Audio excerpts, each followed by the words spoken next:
Oke, standby, kamera ready, sound ready, 3, 2, 1, action.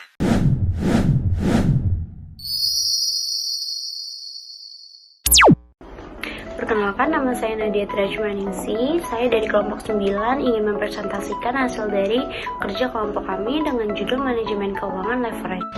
Selanjutnya ada definisi leverage, di mana definisi leverage merupakan salah satu kemampuan perusahaan dalam menggunakan biaya tetap, baik biaya operasi maupun keuangan, untuk memperbesar pengaruh perubahan penjualan yang signifikan terhadap laba.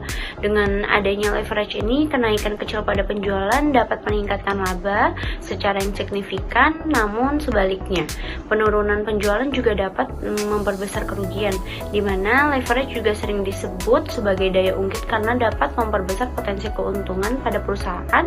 Namun, penggunaan leverage juga harus berhati-hati karena semakin tingginya leverage, semakin tinggi pula risiko ataupun tanggung jawab pada perusahaan. Dimana selanjutnya ada jenis-jenis leverage. Leverage memiliki 3 tahap. Yang pertama itu ada leverage operasi atau operating leverage. Yang kedua itu ada leverage keuangan atau financial leverage. Dan yang terakhir itu ada leverage kombinasi atau combined leverage. Kemudian ada resiko bisnis dan resiko keuangan. Resiko bisnis adalah resiko yang timbul dari kegiatan operasional perusahaan seperti perubahan harga bahan baku, persaingan, dan permintaan pasar. Sedangkan resiko keuangan muncul akibat keputusan pendanaan perusahaan, misalnya karena penggunaan hutang yang memiliki bunga yang tetap. Perusahaan yang memiliki risiko tinggi sebaiknya menghindari penggunaan hutang yang besar agar tidak memperbesar risiko totalnya. Kita lanjut ke leverage operasi. Leverage operasi menunjukkan seberapa besar laba operasi atau EBIT akan berubah jika penjualannya berubah.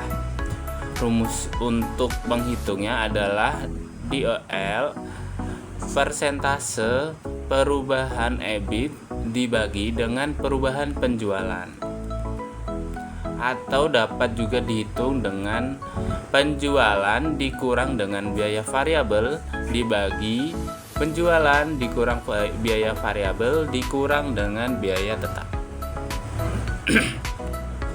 Semakin besar DOL, semakin sensitif laba operasi terhadap perubahan penjualan.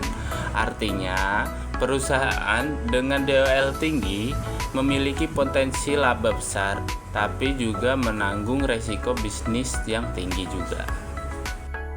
Kemudian ada leverage keuangan. Leverage keuangan menunjukkan seberapa besar laba saham atau EPS akan berubah jika EBIT berubah. Rumusnya adalah DFL, EBIT dibagi dengan EBIT dikurang beban bunga. Leverage keuangan muncul karena perusahaan menggunakan hutang untuk membiayai operasinya. Semakin besar hutang, semakin besar bunga yang harus dibayar, sehingga semakin tinggi pula resiko keuangan yang dihadapi perusahaan. Namun, jika digunakan dengan tepat, leverage keuangan dapat meningkatkan pengembalian bagi pemegang saham. Selanjutnya yaitu ada leverage kombinasi atau combined leverage. Leverage kombinasi menunjukkan pengaruh gabungan antara leverage operasi dan leverage keuangan terhadap laba per saham. Di sini ada rumus perhitungannya, yaitu DCL sama dengan DOL dikali DFL. Leverage kombinasi ini menggambarkan seberapa besar pengaruh total dari biaya tetap dan beban bunga terhadap laba perusahaan. Selanjutnya ada implikasi penggunaan leverage. Leverage memang dapat meningkatkan laba perusahaan, tetapi juga dapat meningkatkan risiko. Perusahaan dengan biaya tetap yang tinggi sebaiknya tidak menambah hutang terlalu banyak, karena bisa memperbesar risiko keuangan. Begitupun sebaliknya, perusahaan yang memiliki biaya tetap rendah dapat menggunakan hutang untuk meningkatkan laba. Manajer keuangan harus mampu menyeimbangkan antara risiko dan pengembalian agar kondisi keuangan perusahaan tetap stabil. Dan yang terakhir itu adalah kesimpulan. Leverage adalah alat keuangan yang berfungsi memperbesar efek perubahan penjualan terhadap laba perusahaan.